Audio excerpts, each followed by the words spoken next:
Really also came to this book as a scholar as you say unfair. It's a book from the man of Al-Imam. One of the first books that was written regarding that Al-Imam. We like to make a general introduction of that book and a general exposition about the personality of the Imam. So when we read the book, we know who we are talking about. Ibn Abi Zayd. Abu Zayd is a Kunya. So Ibn Abi Zayd. What is the name of Ibn Abi Zayd? Sina. Abu Zayd is a Kunya. So what is the name of Ibn Abi Zayd? What is the name of Abu Zayd? Sina. Ibn Abi Zayd al-Qayrawan. Okay, where is Qayrawan?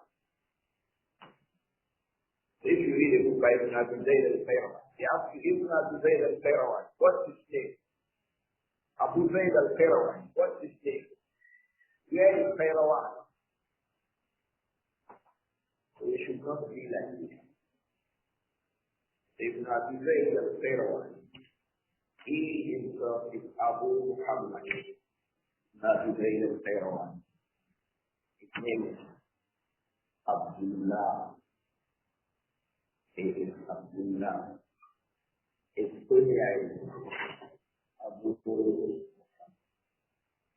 Ibn Abi Zayd. His name is what? His kunya is what? And Abu Zayd himself, al-Qayrawan, his name is Abdullah.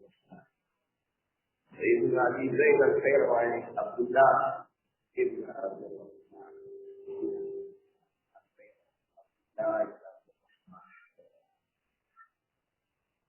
Imam Abdullah ibn Rahman.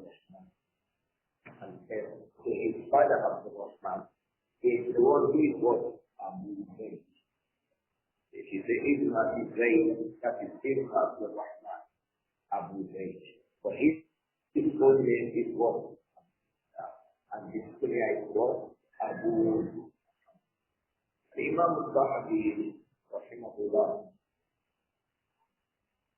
I hope that the women can hear us clearly. Imam al-Zahabi, rahimahullah, his book, Siyadu Wa'ala Bala, when he wrote about Ibn Abi Zayd al-Qayrawan, al-Imam Abdullah ibn Rahman, says al-Imam al-Allam, Zahabi, when he mentions this Imam, he says he is what? Al-Imam al-Allam. What does it mean when a person is referred to as Imam? He is referred to as Imam, and I think I should mention this one. The common practice with us now, people of truth, the Allah keep us first upon it. When one of us becomes an Imam of the Bible, we begin to attach Imam to his name like a title. So the brother is Abdullah. He is the Imam of Masjid Omar. So we begin to say Imam Abdullah, Imam Abdullah. This is an innovation. It was not there before. As a dialogue. And I don't know why it is that the people of Islam will be the ones starting an innovation. Let us bring proof points after that our Imam of Masajid used to call themselves or used to be referred to as Imam Buddha. Why? Just because he's the Imam of the man. It was not like that. If anyone says like that, don't talk too much. Just give us upper. Just give us upper. hadith or Hasa from companions, Tabi'un, Atbar Tabi'in. They did not choose to ascribe this word, Imam. The word Imam is a big word, very big. A leader of the people. Even though they spoke about on the days of Juma, they are referred to as what? Khatib. It's Khatib. Khatib. Khatib. So, but that is even in general reference. If you call his name, our brother Abdul Razak, our Abu Fulan, Abdul Razak ibn Abdul Rahman, he is the Imam and describe it like that.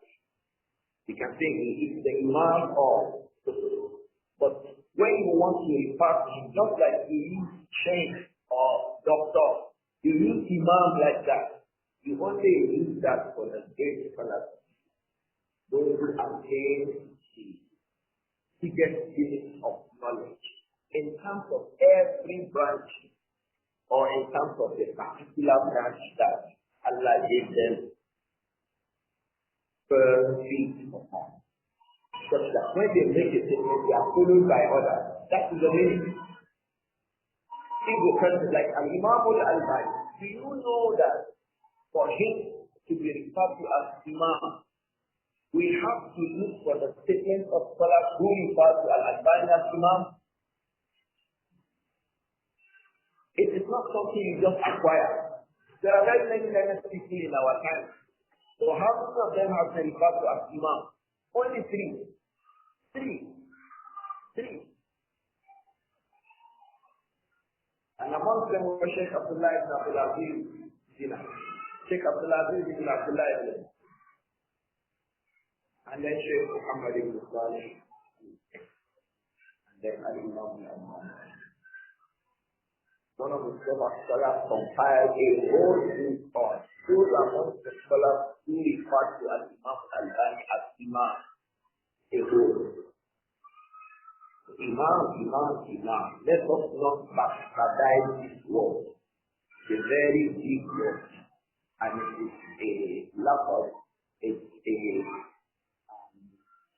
restriction regarding knowledge.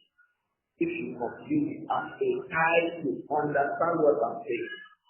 If you must use it as a title for a person, it is a title of knowledge. Imam Fulan. The man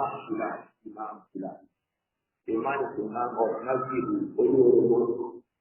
When he wants to call himself, he say Imam Fulan. Don't use that word for yourself. You are too small for it. Then, if they call you like that, tell the people that you are not. Respect them. Then, respect them. Unfortunately, we the people of the Sunnah, we are the ones, Imam Fulan, Imam Tabari, Imam Tayyab. Our early Muslims did not used to use that word like that. Let us restrict it. Even the PhD holder, say Dr. Fulan, okay.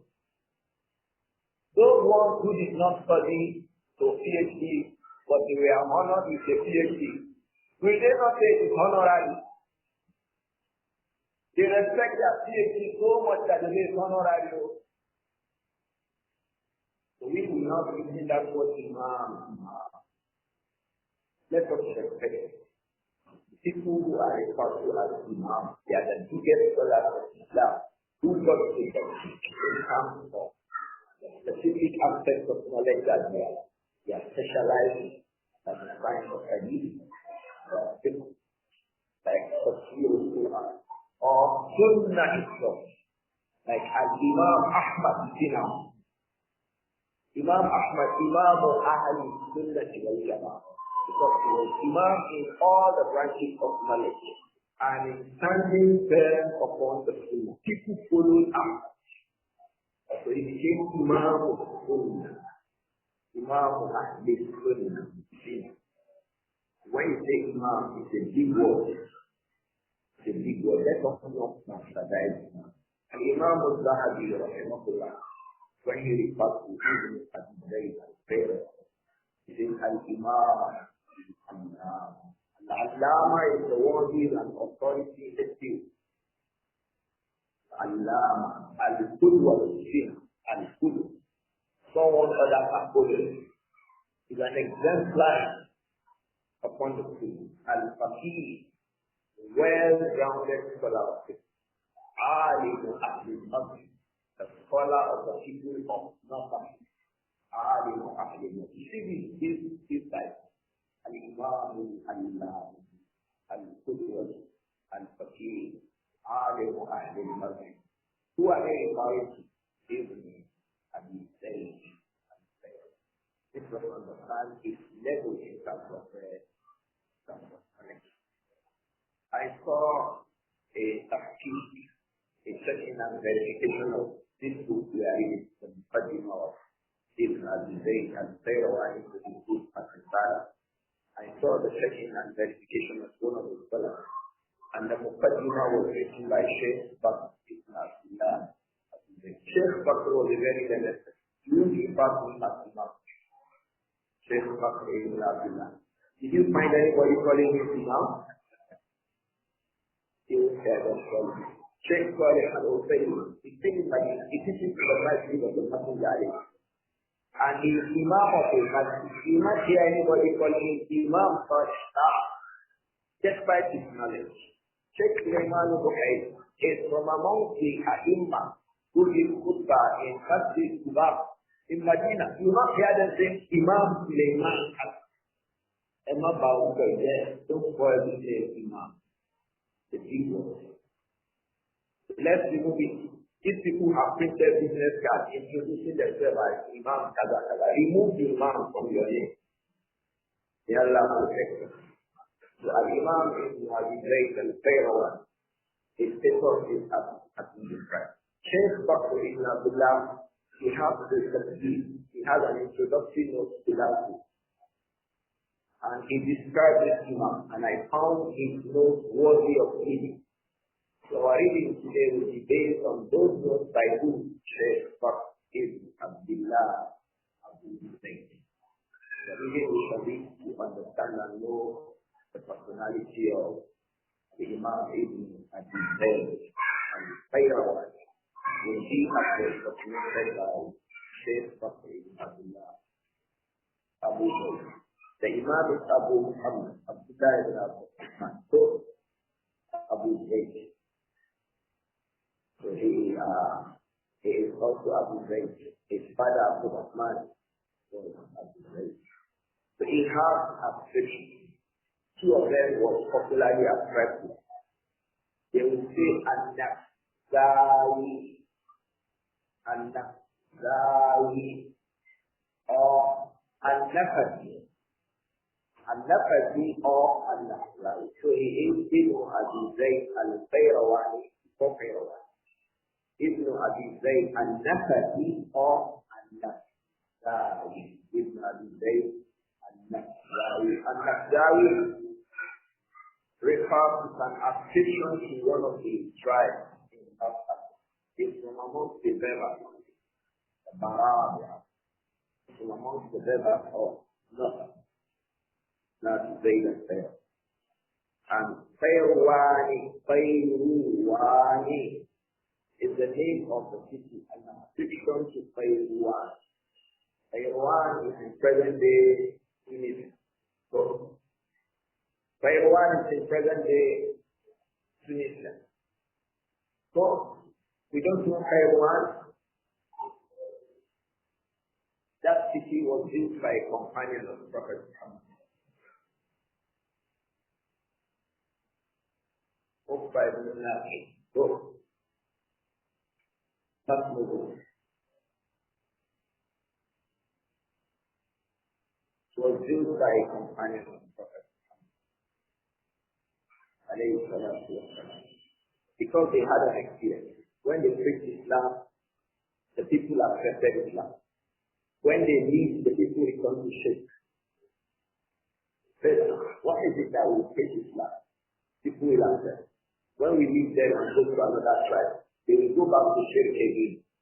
Let us build a city here. We'll be living here with them.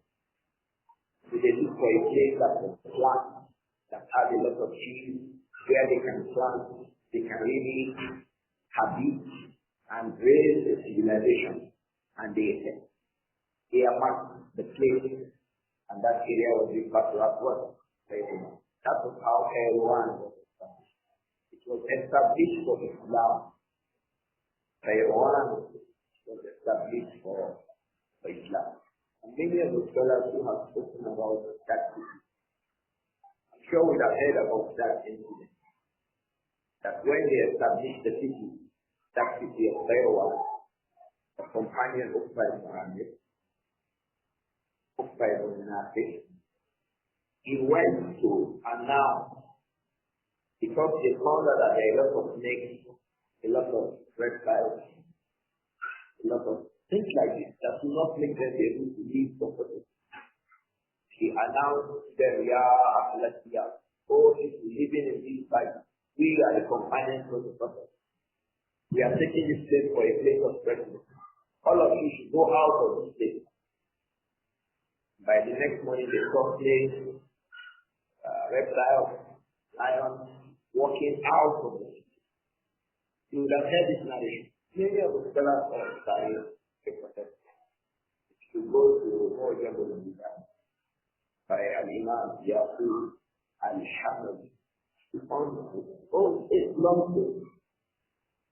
That is how the city of Kairouan was established. Please go back and read about how the city of Kairouan was. From amongst the scholars that Allah made to grow in that city is this Imam, Abdullah ibn Abdul Rahman, ibn Abi Zayd, and Nafadi al-Kairouan, rahimahullah.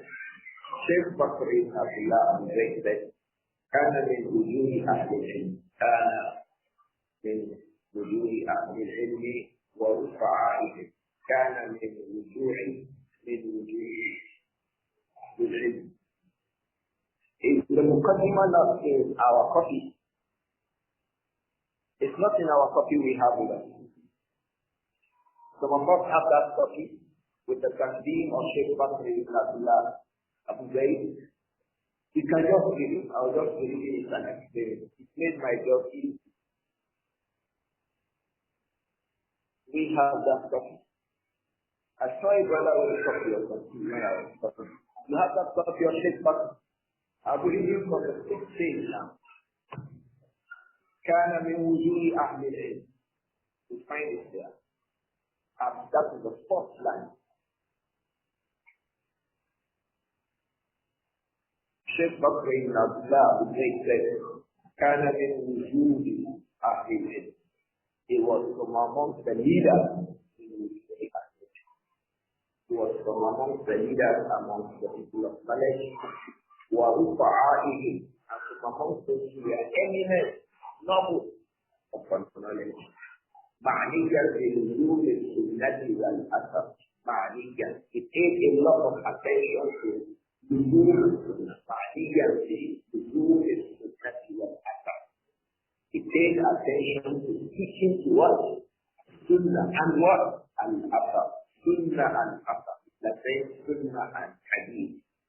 Someone was asking this morning, what is the meaning of Al-Athar? Al-Athar is Hadith. Sunnah. Al-Athar is what? Hadith. And what? Sunnah. But when they are used together, such as this, the Nuzul is Sunnah. By Sunnah, they meant the Sunnah of the Prophet Muhammad. Sallallahu alayhi wa sallam. And by Athar, they meant the practice of the companions and the elders. So we understand. When they say Ma'aniyan bi-Nuzul is-Sunnah wal-Athar, he paid attention to sticking to the Sunnah and what? Wal-Athar, the ways of the companions. Radiyallahu anhu. وَالرَّدِّ عَلَىٰ أَهْلِ الْأَحْوَالِ. He was also in the forefront to write books and preach against the people of Ahwa, wal-Bidah, the people of desire and innovation. The people of what? Desire and what?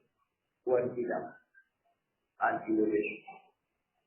He wrote a lot of books against them. From that is Ar-Raddu ala al-Qadariyya. He wrote a Radd on the Qadariyya. Qadariyya, those who reject Qadar. Say there is no Qadar. It's Qadara. Ibn Abi Zayd al-Qayrawani wrote a rad against Rahimahullah. He wrote other rules against the people of innovation. And he was well known to preach, to establish the Sunnah, and refuse the people of innovation. Sheikh Bakr said, Rahimahullah. He is also Rahimahullah. Sheikh Bakr ibn Abdullah. He just died 2 years ago. He is also Rahimahullah now. Rahimahullah. And when he has because of his level of knowledge and his sticking to the Sunnah,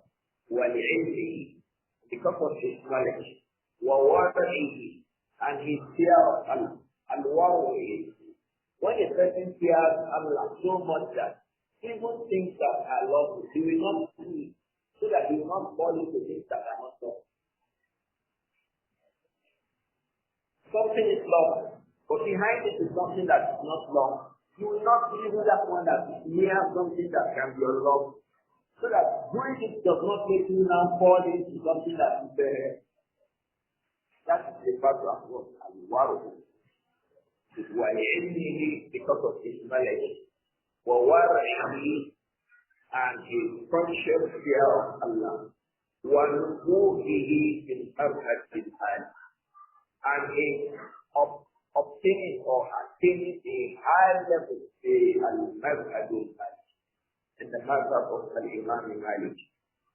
La siyama fi kitabihi al-Hujjah, especially considering his wondrous book. He has a book, very wonderful, Al-Nawadir wa Ziyada. He titled the book Al-Nawadir wa Ziyada on Fiqh Malik. Al-Nawadir wa Ziyada was written by Ibn Abi Zayd al-Maliki. Some of those who are written about Ibn Abi Zayd al-Maliki, they say this book became the book that if you want to read fatwa in South Africa, you have to read the book. You'll be reading from the book. Someone asks you, what is so and so? You have to bring the fatwa from Al-Nawadir wa Ziyada by Ibn Abi Zayd al-Qayrawani. People follow his study. People follow his fatwa. Rahimahullah. هذا هو النواهي والزيادات رحمه الله. Because of all of this, كان يلقب بمالك الصغير. He used to be given the laqab al-Malik or Malik John Malik. Rahimahullah. We know who Malik was. Imam Dar al-Hijrah, the Imam of Medina. Some of us why is it that he called Imam Malik Imam Dar al-Hijrah? Because he was the Imam of Medina in his time. Medina is Dar al-Hijrah. Because he was Imam of Medina, he is called Imam of Dar al-Hijrah. Rahimahullah. So while they were talking about Al-Imam Ibn Abi Zayd al-Qayrawani, he said, وَحَصَلَتْ لَهُ إمامة المالكية حصلت له إمامة المالكية. He became, he attained the leadership of those who are upon the mazhab of Al-Imam Malik. You know what that means? In a whole region in North Africa, become the Imam of your mazhab. It must have been very, very nice. So, the people, when they teach, they refer to our Sheikh Abdul. Just like these days, we refer to Sheikh Abdulaziz Ibn Baz. He said, I don't know anything, but Sheikh Baz said Sheikh Baz. Or Sheikh Muhammad Ibn Salih al-Husayni. That is why we refer to them as Imam. Because the rest of us are following them. So Ibn Abi Zayd became an Imam, the rest of the people follow him. Upon the people of Al-Imam Malik rahimahullah. Sheikh Bakr said, حصلت له إمامة المالكية بعد أهل السنة. Not just Imamah of Malikiyah. He became the Imam of the people of Sunnah. كافة في المغرب في زمان. Completely in Maghrib, in North in zaman, in his time. So in his time, in the entirety of Maghrib, North Africa, he became the Imam amongst the people of Sunnah. rahimahullah, al-Imam Abdullah ibn Abdul Rahman al-Qayrawi, وكان عالي الإسلام. علو الإسلام means that he learns from very elderly ones. That's why if you want to learn, look for those ones that are elderly, learn from them. كان عالي الإسلام. Islam is عالي. Meaning that he learns from elders among themselves. رحمه الله. معنيا بلقاء الشيوخ. He paid attention to meeting scholars. These days, some of our brothers will just learn that one, and they sit down like that, start reading it. The key to that book you are reading, you don't have it. Our wallahi la ilaha. If you study a book with a learned person, if you read it on your own, it is like 50 times the one you read on your own. Because you read something, you will take it for granted. You say, you pay attention to it. There's a faida here. There's a point of knowledge. There's a point of knowledge. The reason why he said this is this. The reason why he said this is this. What he said here is not correct. Because others among the scholars said another thing. This is their evidence. So the view is their own view, not his book. There are many examples like that. So if you read it on your own, you will cram it like that, you know it like that. You have also known and cram error alone. You will not know where the author was right, where the author was there. But the one who had learned the book and had read the book many times, he has also learned it from the scholars, where perhaps there are errors in it. If you learn it from him, he will tell you the errors of them. If not for time, I would have given us a few examples. Something you need to see that is how it is. Why? Ibn Rajab al-Hanbali said that is how it is. Rahimahullah. Someone with a little bit of just a bigger, wider knowledge there. What Ibn Rajab said is not correct. There are those among the scholars who say like this, and their view is both correct. Even Sheikh Fulan amongst the scholars in our present time, Sheikh Adan amongst the scholars in our present time, they affirm what I have said. For example. But if you have read it, they don't go on like that. So the error in the book, the correctness in the book, you carry it along. He might have even used some expressions that require explanation. If you read it alone, you will not know. It is wallahi better to study books with scholars. There is nothing like it. And from my own personal experience, Allah, if you read a book with 10 times, you get 5 different experiences. I tell you this. The experiences in one reading will be different from another experience and another reading. Because different things will be coming to their mind regarding those things they will tell you about. So Imam Ibn Abi Zayd al-Qayrawi, despite his level of knowledge, كان معنيا بلقاء الشيوخ والأخذ عنهم. كان معنيا بماذا؟ بلقاء الشيوخ والأخذ عنهم. He paid attention to meeting scholars and taking from them what he gathered in him. He was also asking them to sacrifice good things and good enough to teach theory. So he got confirmation from scholars teaching. Spread that knowledge to him. It's one thing we have to do now. It was reported that Imam Malik said, before I began to teach people, over 70 amongst the scholars of Medina said, Malik, I have to begin to teach now. Malik, begin to teach now. Malik, begin to teach. It happens like that when you go teaching scholars. So they ask you, are you teaching? After they see your level of knowledge, they start asking, are you teaching? You say, they start teaching now.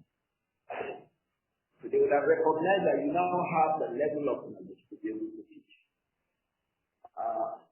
Among the things that have happened in our own time that we have heard about was one of our brothers. We were here. He met one of the scholars in the north, and after the discussion was gone, are you teaching? Then please go and start teaching. If you don't teach, it's haram for you. Go and start teaching. Scholars will compare you to teach.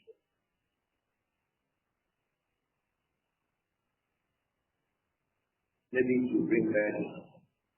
I was learning Bulugh al-Maram from one of the teachers. The later on he started asking me. The second day, he said, are you teaching? Then the said, no, I started teaching at that time. The ulama, when they come to me, start teaching. Because the teaching itself is a means of learning. And Imam Muslim mentioned it in the Muqaddimah of this passage. When you teach, you learn. When you teach, you learn. When you teach, you learn. So if they see that you got what is required basically, then you have to do what that teaching. If not, you say that Pharaoh was teaching scholars, you are telling me. Before we started reading Al-Adab al-Mufrad, one of our teachers said, go and teach Al-Adab. And don't teach it to them before. No, read the hadith, حدثنا إلى رسول الله. And then teach us to teach. These days we become the teachers that we are not supposed to teach. So our salaf used to be told to teach them. Imam Ibn Abi Zayd al-Qayrawani معنيا بلقاء الشيوخ والأخذ عنهم وابتداء to teaching and giving their confirmation to teach. Qadran wa Shafar. Go to the north, to the western side, western part of their area, their region, and likewise in eastern part of the region where they live. سيما في رحلته الشجاعية لأداء فريضة الحج بيت الله الحرام. One of the times he did that, a lot of meeting the Salah and getting confirmation from them to teach was when he went for Hajj. It is usually a time you know who you are. Hajj. If Allah grants you the tawfiq to make ulama, Allah. And from the way of the Salaf is that when they speak to the masjid, they beg Allah, Allah grant me the real to study. Let me sit by someone who will be pious in this masjid. In masjid, remember, we get a lot of narrations regarding this. So you gain the pleasure of Allah. Allah grants you someone who will sit near you, or that you will sit near him, and then he's the person of knowledge. Start asking you about knowledge and start benefiting you from knowledge. That's what happens a lot in Makkah. When Ibn Abi Zayd al-Qayrawani made Ada'u Faridat al-Hajj Bayt Allah al-Haram, he was able to distil a lot of scholars at the time. ولهذا, he was also able to express himself at the level. الشيخ Bakr said, وَلِهَذَا احتوشه عبد الله. The students gathered around. He made Hajj, he was benefiting from Salah. Salah said, you see you are.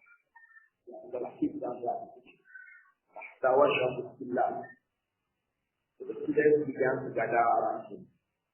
وَكَفُرَ عَنْهُ الْآخِرُ. And Allah granted him a lot of people benefiting from him.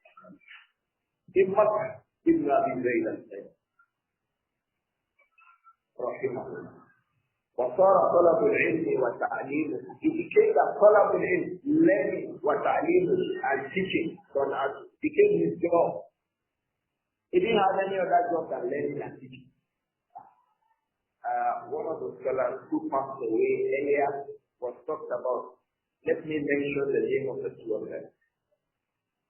When Shaykh Muhammad Awal Adam al-Albani died, I read the Rasahu, the expression of grief and show the personality and dua for the person who had passed away that was written by Shaykh Ali Hassan Abdul Hamid al-Halabi regarding Shaykh Muhammad Awal Adam al-Albani.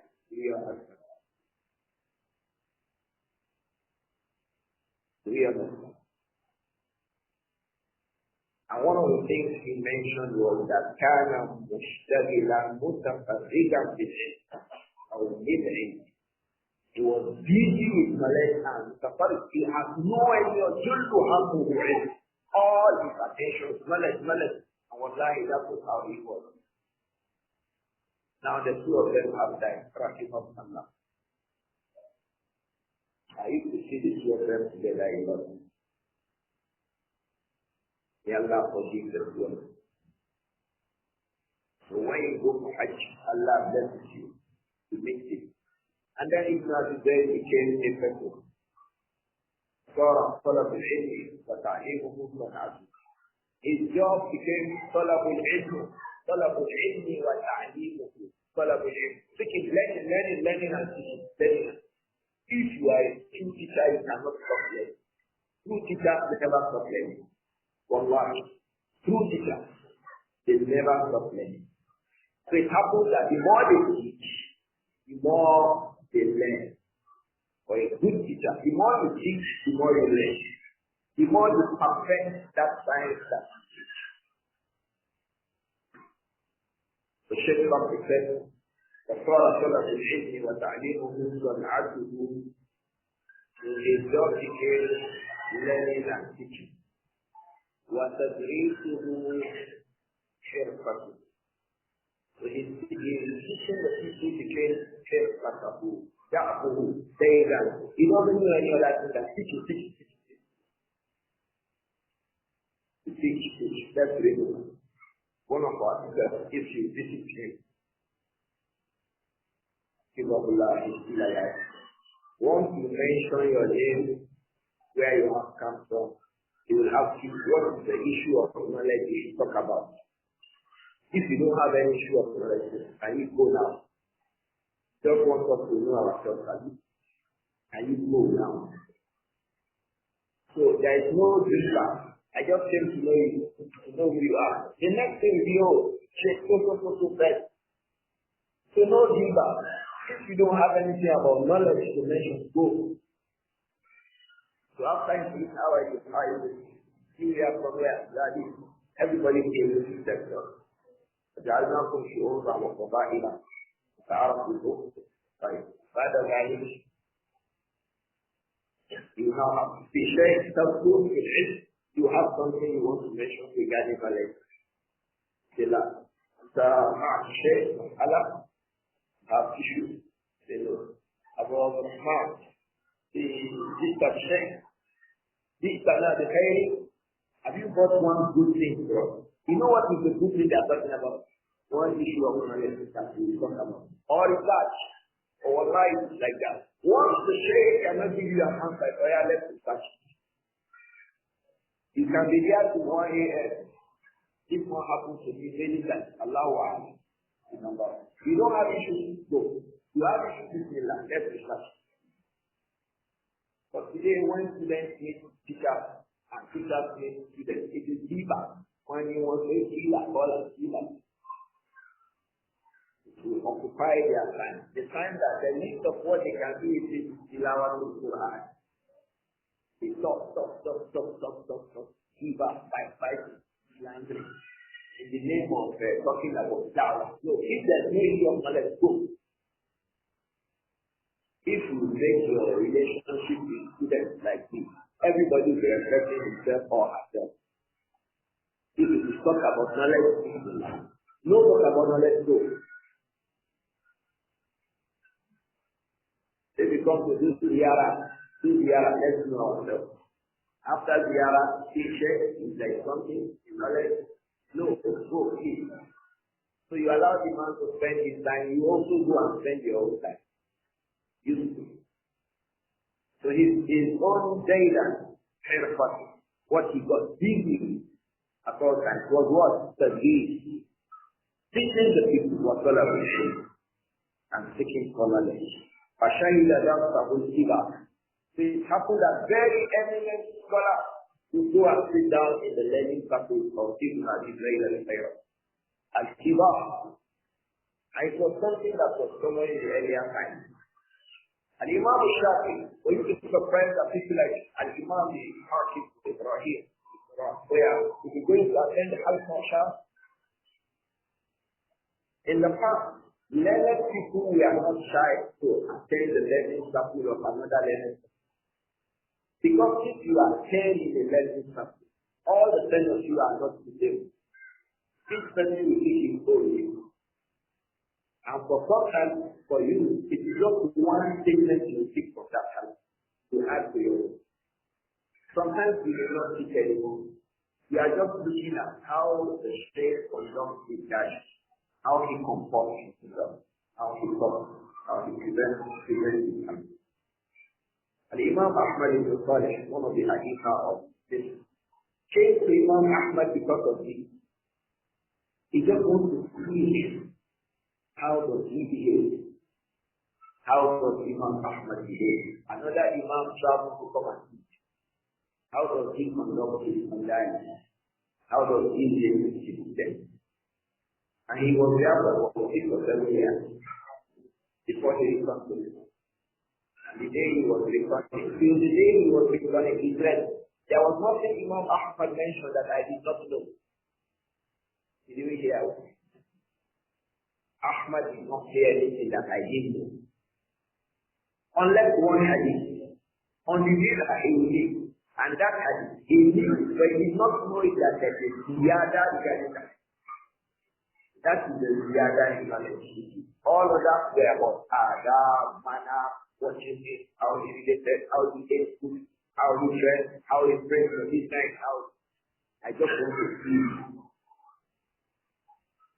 But this is, even Kila don't want to attend guidance of study. Not because of Kila. Yalla for the other. Fashayila Dr. Kila, very eminent scholar who sits in this garden. وتخرج به الأقران. تخرج به الأقران. Even his name learned from him and perfected knowledge from him. They graduated in his time. تخرج به الأقران. His name, Kibar, eminent case. Even his name case. It's one of the things you also see with freedom. They were not shy to receive knowledge from their people. So these days, even the one that is bigger than you, he don't want to take from you. وَأَلْحَقَ الْأَحْفَادَ بِالْأَجْدَادِ. It connected grandchildren in Ajdad with the grandparents. Meaning that because they are elderly people, they are children. So it is a connection of Al-Ahfad in Ajdad, connecting grandchildren to Al-Kibar, the elder one, or that. Another meaning of that could be that he was connecting the bigger scholars who had died.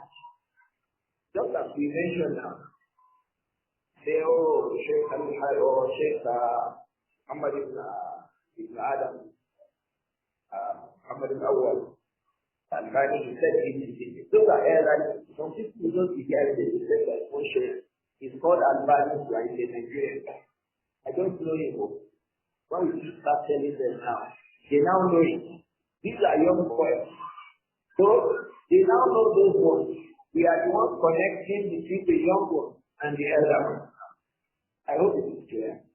So they said regarding Ibn Abi Zayd al-Qayrawan, Al-Haq al-Ahfada bil Ajdad. He connected Ahfad, people grandchildren in Ajdad. He connected them with grandparents, either in the gathering or in the way of relating knowledge from the elders in the past to those who are younger now in our time. I hope that is clear. Here I like to say what Al-Imam al-Zahabi said, Rahimahullah, because of the case that it occurred. He was a great teacher, Abi Ibn Abi Zayd al-Qayrawan. Call Al-Imam al-Zahabi. This one is not in the Tahqiq of Shaykh Bakr. You will see it in Siyar wa Sorry. There is no how that book is. Me, I don't survive this one book. Sorry. This statement was from Al-Imam al-Zahabi.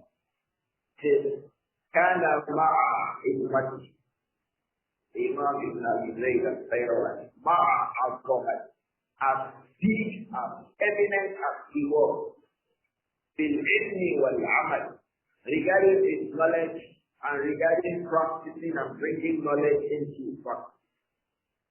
The barri kana the barri مع علمه أو مع عظمته في العلم والعمل كان ذا برد. He was a person of benevolence. كلّه رحمه الله وإذا. In fact, sometimes he don't give preference to his students over himself. كان ذا برد وإنسان وإنفاق على الطلبة. He was always spending upon the students. Even at the Zayd al Qayrawan, he would spend money for the students. One of those that I have heard who used to do that was Imam Abu Hanif. Rahimahullah. So he used to spend on the students. Abu Hanif. He used to spend on the students. Another person who did that was Abdullah ibn Mubarak. He used to spend on the students. And in our own time, two very eminent people did that. The first one was Imam Muhammad Nasir al-Abbas. Allah. Many of the students that I have met, they will tell me, Bani is spend on it. You need something safe. You need something safe. And one of our Sheikh Khalid Ibn Amir al-Zuhairi, where in Medina with him, he was going out one day. So I went with him at that house. Myself and him were in this car. You know Crown? You know Crown? Toyota Crown. It's an old car, Crown. You know Crown?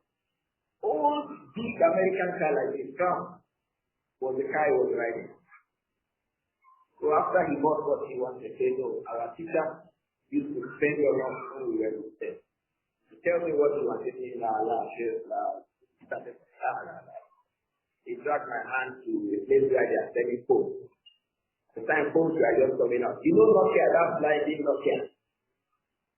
Maybe some of the brothers, Abu Fakina knows what I'm saying. He saw that for white. I used one white blinding Nokia. Oh, like this. So Sheikh Samir was saying, say that our teachers used to say. So that's what I'm saying. One of those who used to do that was Imam Ibn Abi Zayd. Why is it that when we mention in the past, they used to do something, we will not say today to somebody is what? So that we will not think that nobody will do that one again. People are doing it. They are all now do that way. We have heard somebody in our own time do this stuff. We have heard somebody in the past do it. So do it. Don't be the one who will wait to receive the students. Spend on them. Spend on them. Spend on them. Spend on them. Respect yourself. Spend on them. And spending is not small. Even if it is 1 naira, spend on them. During one hike, we are coming from Medina to Makkah. We stopped by somewhere. Everybody was buying gold. You know those stopping. So I bought 1 riyal of 7-Up for one brother. 1 riyal. 1 riyal equal. 1 riyal. 1 riyal. So I took 7-Up in cash. 1 riyal. So I said, hey, he said, did you buy it for me or you just thought you want to take? I said, I bought it to give you. He just hugged me. I said, what? That he can't remember when last somebody gave him something. People are always taking from, they don't use. Just 1 riyal of 7-Up. Allah. 1 riyal of 7-Up. 1 riyal. So your small brother is small now. People like Mufti, what will you give them that? They are big people. Mufti, riyal, what you do. It will not come.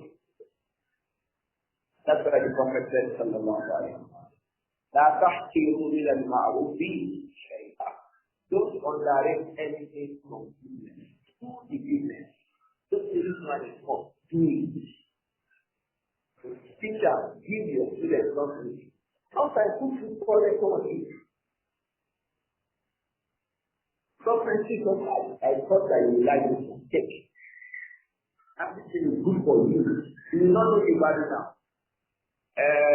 العواصم من القواصم في تحقيق مواقف الصحابة بعد وفاة الرسول. By who? قاضي إياد الإمام ابن العربي. You know his name? Muhammad ibn Abdullah ibn al-Arabi al-Maliki. His name is Muhammad ibn Abdullah al-Maliki. He is the one who wrote Al-Awaqib min al-Qawasim. The day when I was given to me, I was an undergraduate. I was just completed. He said, keep this book. When Allah gives you good enough knowledge, if you read it, you will pray for me. Wallahi, each time I read that book, I pray for that. I pray for it.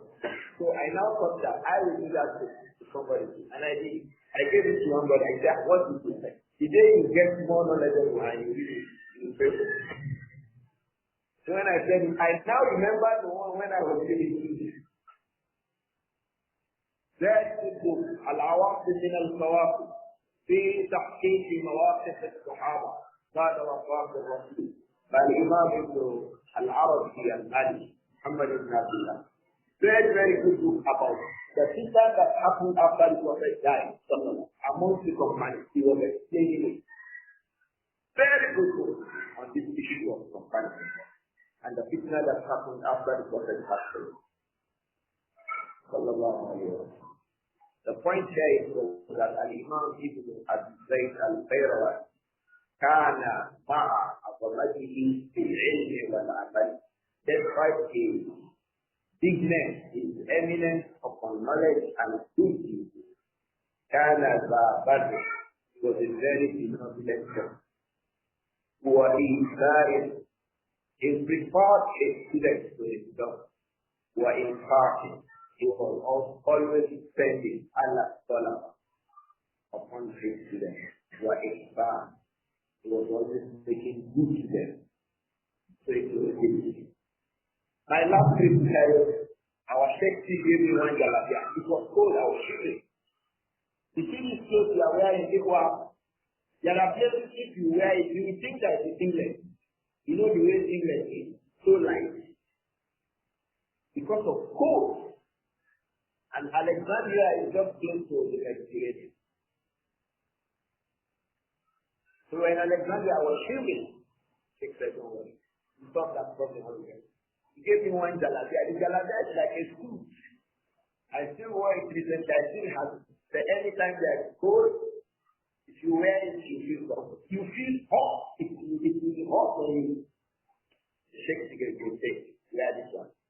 So I wore it happily until we came back from Nigeria. So that was last January 2020. So the ulama, they are used to giving their students. They are not people who just sit down wait for students. Give me. You are not.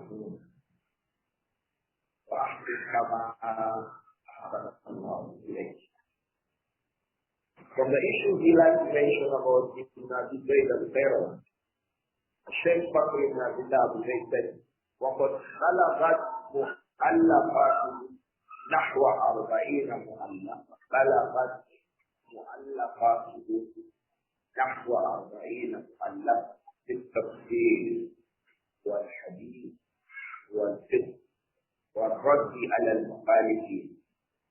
Sheikh Bakr ibn Abdullah says, بلغت مؤلفة.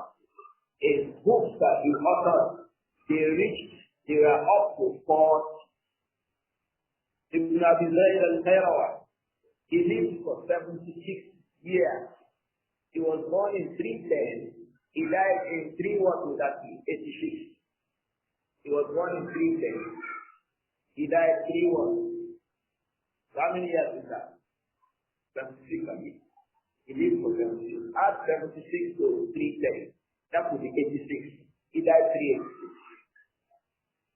Rahimahullah. He wrote 40 books. And the Imam al-Zahabi said that this book we are reading, Ar-Risala, he wrote it when he was 17 years old. 17 years old, we are reading it. He wrote this book when he was 17 years. Imam al-Zahabi said, ذكر أنه صنف الرسالة. He compiled this book of Risala when he was 17 years. That's because we clear one. It's not in this book.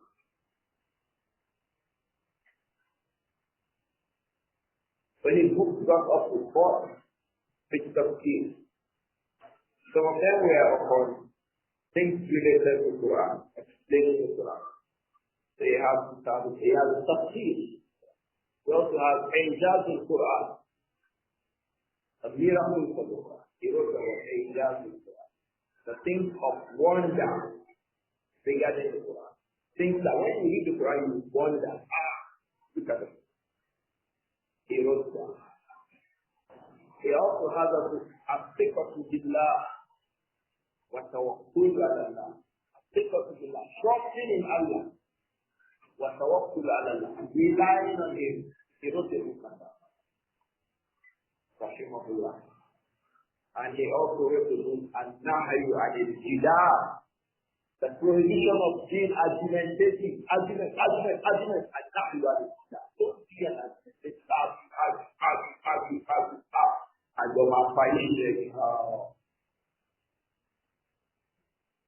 the basic rule about Jidal is what? Wala tujadilu ahla kitab. Basic rule about Jidal is so.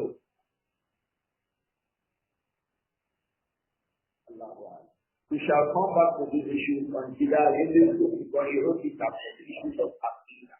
Come back to it. الشيخ بكر said وقد بلغت مؤلفاته نحو 40 مؤلفة في التفسير والحديث والفقه. He also wrote books on tafsir, books on hadith, books on fiqh. From the book he wrote on fiqh is Mukhtasar al-Mudawwana. He had Mukhtasar of what? Al-Mudawwana. Do you know Al-Mudawwana? The fatwa of Al-Imam Malik was compiled in this book. So there are different mudawwanat. David scholars wrote al-mudawwana from amongst the students of Malik. So he is the most popular one, the one that came from Imam Muslim. I think it was the one that the day made it mudawwana. The ulama were used to doing that. They would study a book so much that they do mudawwana. One of the scholars said that Mukhtasar of Tafsir ibn Kathir, we are more than 50. Tafsir ibn Kathir. Every person who reads Tafsir, you study Tafsir ibn Kathir, you do Mukhtasar. And Imam al-Sujayni, he did Mukhtasar of Tafsir al-Sabr. I have it in 2 volumes. Tafsir al-Sabr is 18 big volumes. 18 big volumes. Someone will study it in Mukhtasar. We are not studying anything. That's what we're saying. Somebody did Mukhtasar of Fathul Bari. It's in 4 volumes. I saw it. Which one are we doing? They are just asking.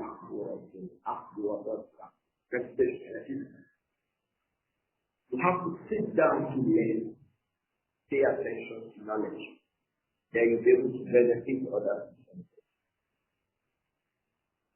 Allah makes knowledge beneficial. وكان أول مؤلفاته الرسالة. First book he wrote is this book. He said he wrote more books so up to God. The first of this book is the one that is. It means from a very early age he was learning. 17. Ibrahim. He was 17 when he wrote it. All of you must be preparing to start writing books on students. All the children. Some of you are already making efforts. A young boy told me yesterday that he compiled a book of hadith. 40 haditha. في الآداب وحقوق بين الزوجين. في الآداب والحقوق بين الزوجين. Husband and wife. He compiled 40 hadiths on the rights of a man and his wife and the manner that a man and a woman should be relating themselves. 40 hadiths on that. So it's like saying when a woman wants to marry or a man wants to marry, he should learn or she should learn this 40 habits. It will teach him what to do inside marriage. A young boy, he has finished. I heard him before. I said, read the book, not to me. Just because Allah has made marriage long, they recited the verse in the Quran. That Allah made وَأَنْكِحُوا الْأَيَامَ وَالصَّالِحِينَ عِبَادِكُمْ وَإِمَائِكُمْ. So this is the verse Allah says marriage. So but when you say we should marry, the Prophet talks of Sunnah on the rights of that marriage, not just marriage. Inside marriage there are rights. So I like to compile 40 hadiths about the hukuk and adab, the rights and manner. Young boy, just 13 now. 40 hadiths on the rights of marriage. You must start from somewhere. You must start from somewhere. Start. Very good. Very good. The Salah was thinking was 17 years. Also, when children when they grow older, they see this kind of work, they still have, they have to adjust them, get them. So may Allah make knowledge beneficial to all of us.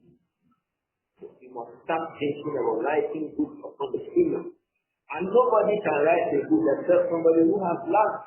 If you don't learn, you can't write a book. If you don't learn, you can't write a book. How would you write a book without learning? So it means that at 17 was already a scholar. Rahimahullah, Ibn Abi Zayd and Pharaoh. 17 was already 11. Sheikh Bakr said, وَقَدْ كَتَبَهَا إِسْتِجَابَةً لِرَغْبَةِ بَلَدِهِ مُؤَدِّبِ الصِّبْيَةِ كَتَبَهَا Ibn Abi Zayd wrote الرسالة إِسْتِجَابَةً by answering. He was requested to write it and fight the last of it. So he was 70-year-old boy was consulted by the Mu'addib al-Balad. Mu'addib is the old person teaching children manners of Islam. We don't have that one again. An elderly person who will sit down with children, teaching them, Allah likes this one, Allah does not like this one, Allah likes this one, Allah does not like this one, Allah likes it, Allah likes this one is good, he likes it, this one is not good, don't be like it. Oh, you come, speak it quiet. Elderly person, he's very elderly, he will sit down among children and be telling them things. They refer to them as muhajjibun, people who teach children what? Adab, manner, how to behave. We don't have that one again. We want to take our children to school where they spend 1.5 million per term. That's all. You know the school my child is going to. That does not make your child anything. It is the content that is there. This is really benefiting as far as this thing is concerned. May Allah protect all of us. Take all our children beneficial children. To themselves and to the rest of us. Ibn Abi Zayd al-Pharaoh كتبها he wrote الرسالة استجابة لرغبة بلده مؤدب السرية by way of responding and answering to the request of Baladihi, a scholar from among the scholars of his town, مؤدب السرية, who was the person teaching children manners, ومعلمهم القرآن معلمهم is also a teacher of Al-Quran and Kareem. Who teaches them Quran and manners. A woman told me yesterday, said Abu Nasir, I said, now, children are learning Quran, but their manners are bad, or I said, hold their teachers responsible. Hold their teachers responsible. The teacher should not only teach Quran, it's not just that. They will be teaching the children manners, dress like this, wear your cap like this, don't talk like this, talk like this, be calm, be seated, be nice, be truthful, be honest. They will be teaching them. The woman was shouting like a save our soul, SOS. She says, I can't understand again. I still understand. That's why the two daughters of Sheikh Al-Albani who wrote a book on Tahfiz al-Quran in 3 volumes, Sakina and Sukaina and Karima. The two daughters of Imam Al-Albani, they wrote a book in 3 volumes on how you teach children how to memorize the Quran. One of the things they said was that when you read the Quran, tell them something about where they are memorizing.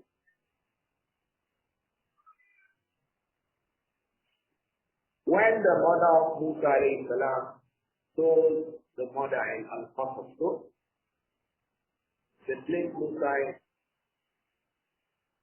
and then placed the box on the sea. وَلَا تَخَافِي وَلَا تَحْزَنِي. Ikhwan, did you hear what Allah asked the mother of Musa to do? Place a young boy, a soldier, a boy who was just born now. Place this boy in the box. If you are the one, what will you say? Yeah, what kind of command is that? You want me to feel my box? Not just that you place him in the box. Place that box on the sea. Allah says, Inna radduhu ilayhi. We shall return Musa to you.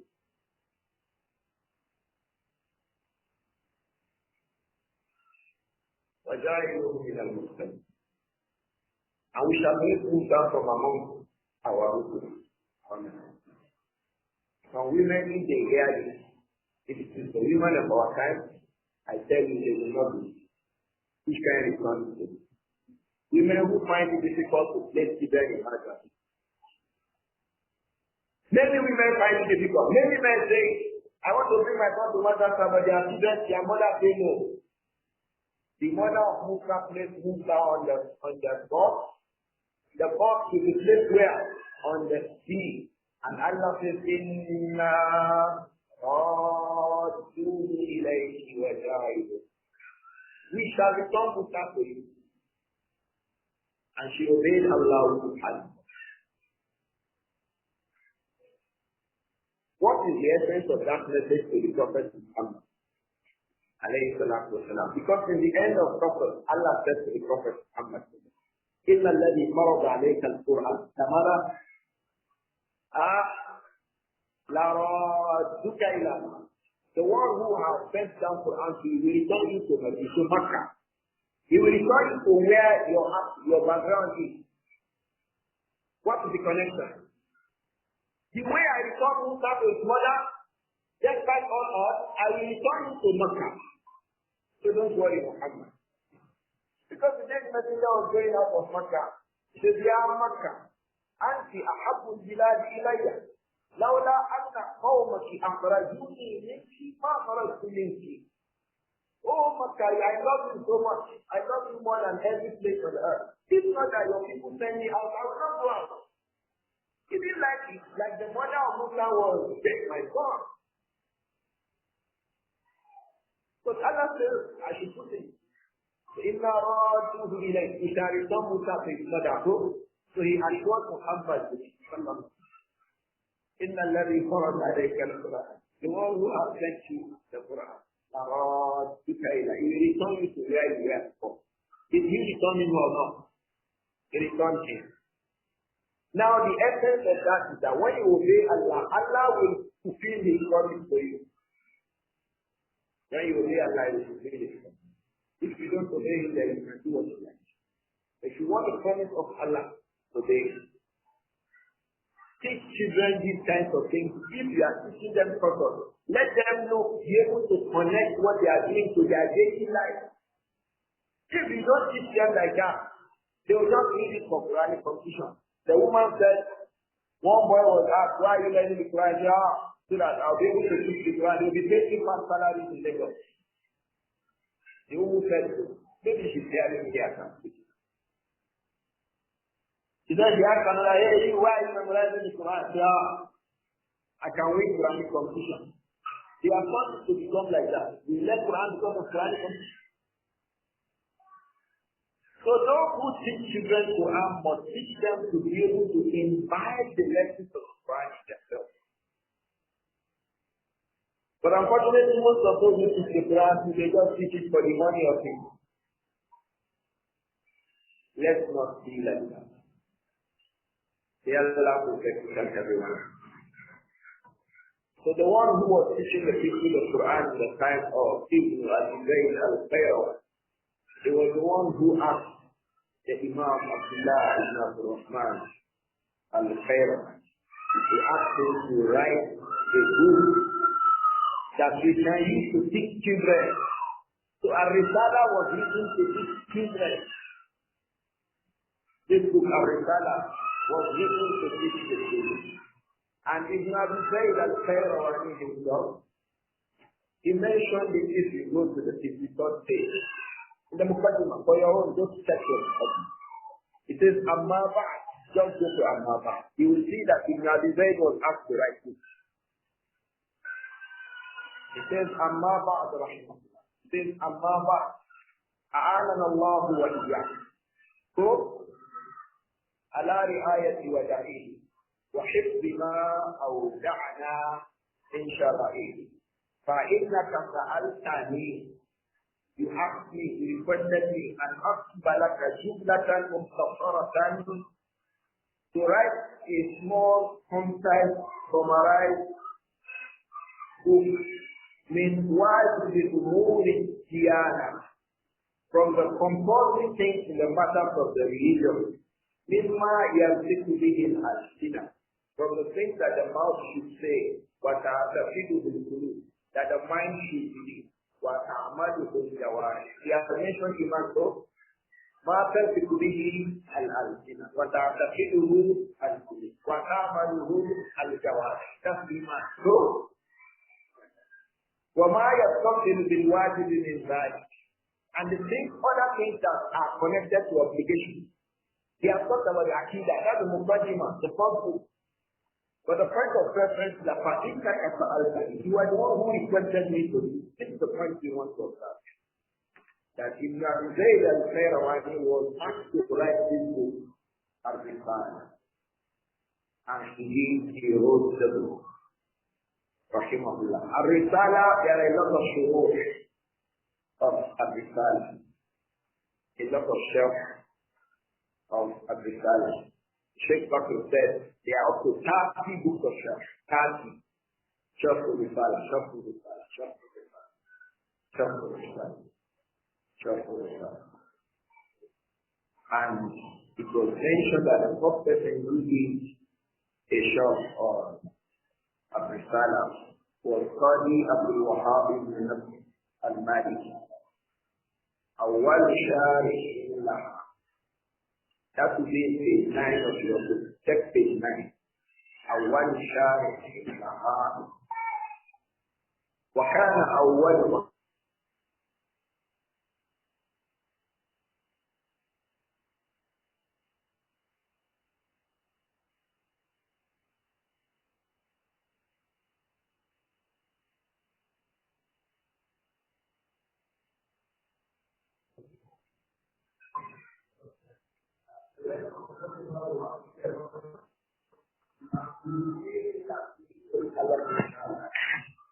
Allah make it beneficial for us. I think we have a general understanding of this Imam and this book that he has written. Bismillah will start with our reading in the next class. قال أبو محمد عبد الله بن سيف القيرواني رضي الله عنه الحمد لله الذي ابتدع الإنسان بنعمته وصوره في الأرحام بحكمته وأبرزه إلى رزقه وما يسره له من رزقه وعلمه ما لم يكن يعلم وكان فضل الله عليه عظيما ونبهه بآثاره وبآثار صنعته وأعذر إليه على ألسنة المرسلين الخيرة من خلقه فهدى من وفقه بفضله وأضل في عدله ويسر المؤمنين باليسرى وشارح صدورهم بالذكرى فآمنوا بالله بألسنتهم ناطقين وبقلوبهم مخلصين وبما أتتهم به رسوله وحكمه العاملين وتعلموا ما علمهم ووقفوا عندما حج لهم واستغنوا بما أحل لهم عما حرم عليه. That was his muqaddimah. Amma ba'd. And then he continued. Very interesting book to read. Even the Arabic is clean. Rahimahullah. Bismillah will continue to read the muqaddimah in our next class next week. Bismillah. If we have a new question, and then them. Alayhi salam wa rahmatullahi wa barakatuh. Now,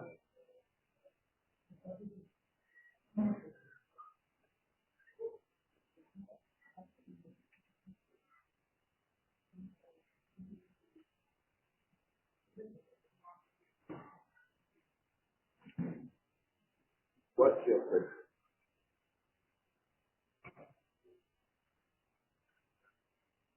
What's your question?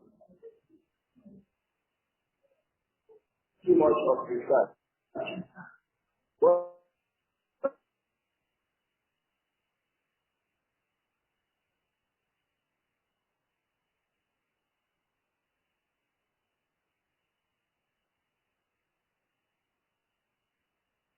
What do you mean by too much of research?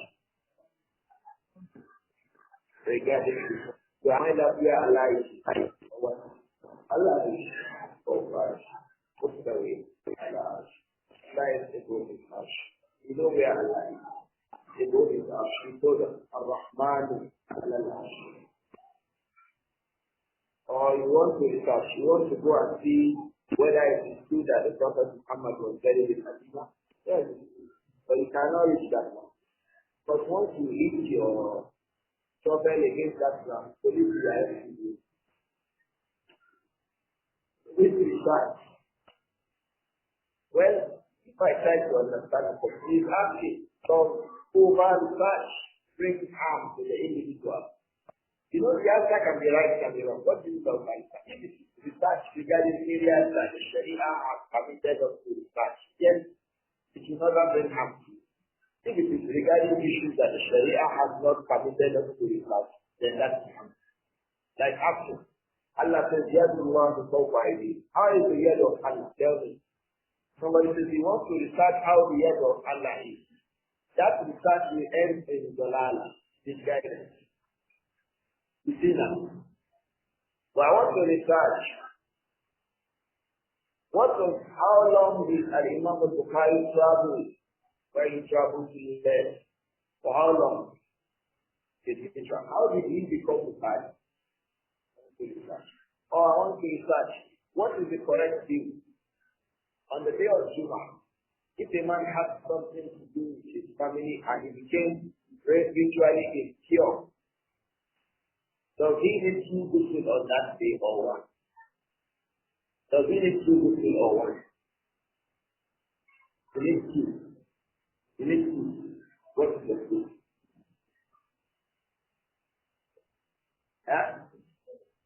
The saying of the Prophet that if you meet your family, ghusl Jum'ah wajibun ala kulli muslim. That's how.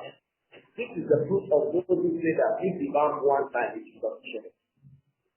He wants to use it for you. That is the matter of the Jumhur.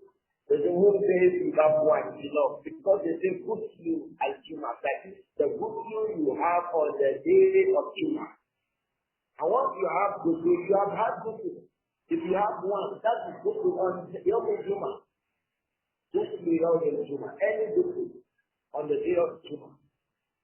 Wajibun ala kulli muslim. So if you meet your family and you have that one ghusl, you know, that is the evidence. You are using it to think that two ghusl.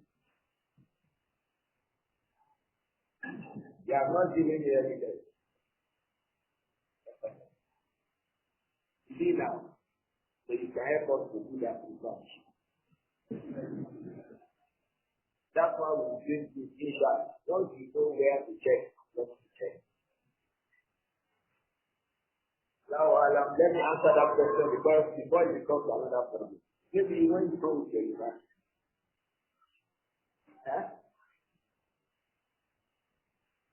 You should have two books. The companion Abu Qatada al-Ansari, the Imam Ibn Abi Shayba,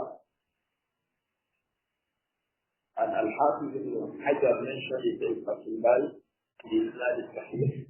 His son, the son of Abu Qatada al-Ansari, had a ghusl. His father asked him, what ghusl is that? He said, ghusl janaba. He said, go and make another one for this ghusl. Abu Qatada al-Ansari, his son made ghusl. He asked him, what have you done? He said, because of janaba. Go back and make another one for you. You see, this makes two ghusl. That is aqua ma'in. There are other things that I think which is clear, straightforward. And on this issue of this is wrong, this is wrong. Somebody is speaking in that level. When is that research? Now,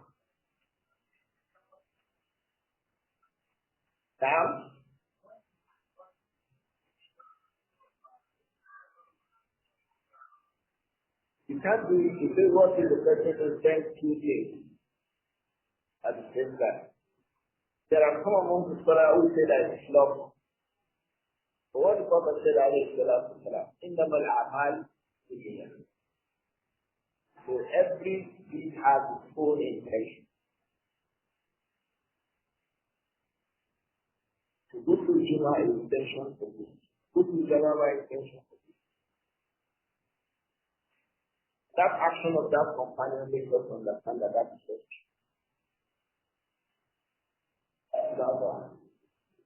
The research will tell us what. Because I'll be asking you.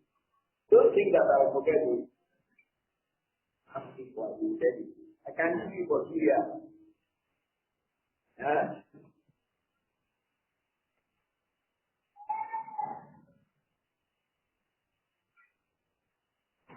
You need to seek permission to perform jihad from any one of your parents. Yes, ulama says from the shurut of jihad, istizam al-walidain, seek permission from your parents.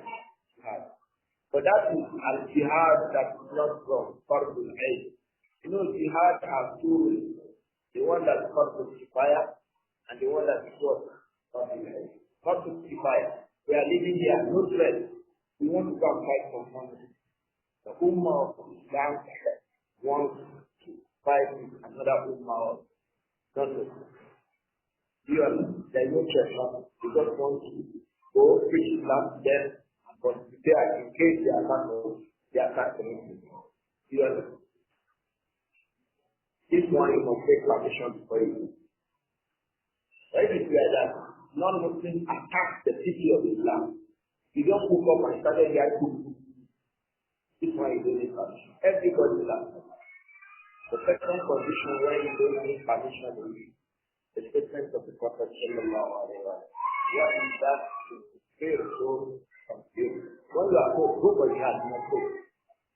So if Amir say you must go, Amir I need the president of the country or the governor I will say to him, so there you go.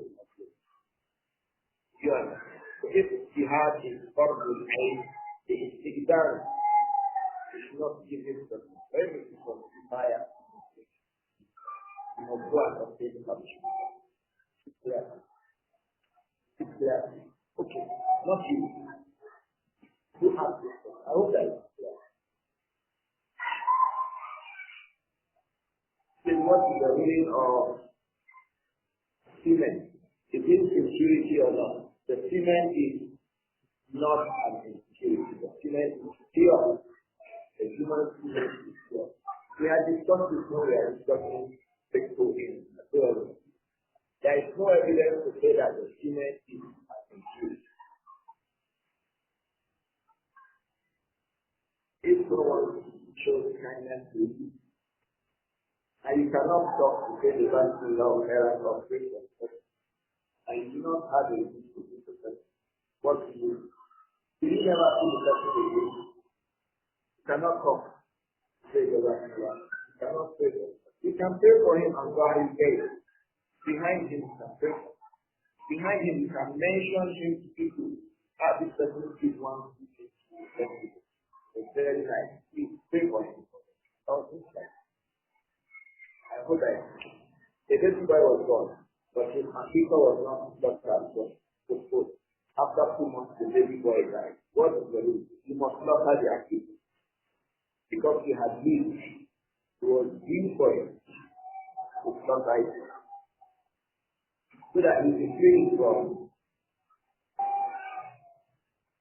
Abraham.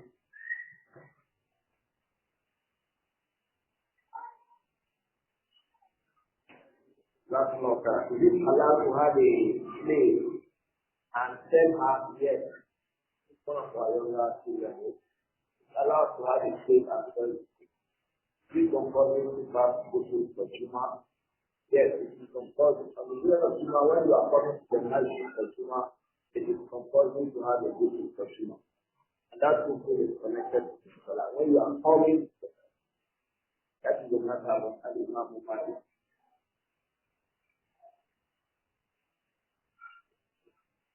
Is this statement right to be believed and to say that humanity is above religion? It's not the humanity is above religion. What is the meaning of humanity? Did Allah create you for humanity? What's the meaning of humanity is above religion? They not avoid it. Did Allah create you for humanity? For Allah create you to serve him? These days, people are just talking. One grammar just like the grammar. We just collect it and start it. They think I agree with humanity is above religion. What's the meaning? What's the meaning of humanity is above religion? What does it mean? Huh? Humanity is above religion. What does humanity mean? And what is religion? Servitude to Allah. What was I created for? I was created for humanity. People should be reasonable now when they are saying things. And this statement can be made by a professor. Being a professor does not mean that you are a reasonable person. That one is not an arguable fact. Humanity is above religion. What's the meaning of humanity? What does it mean? You explain it. You explain what you mean. Perhaps when you explain what you mean, before you in your statement to declare to it, humanity is above religion. May Allah protect us. So one of the ways to give us to this kind of statement is to ignore it. Every reasonable person will understand that it's a null and void statement. I think it is sufficient for us to trust that. سبحانك اللهم أشهد أن لا إله إلا أنت.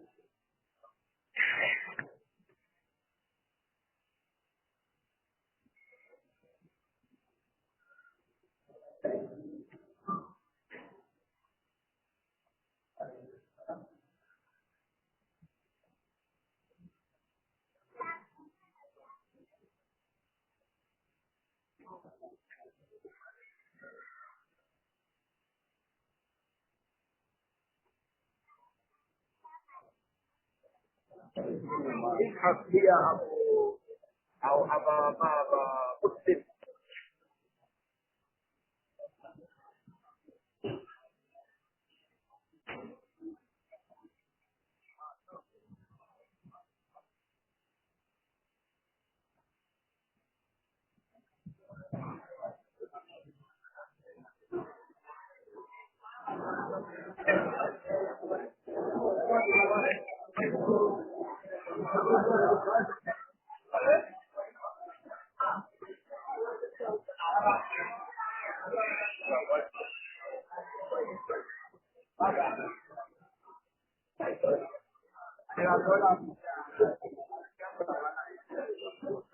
Audrey,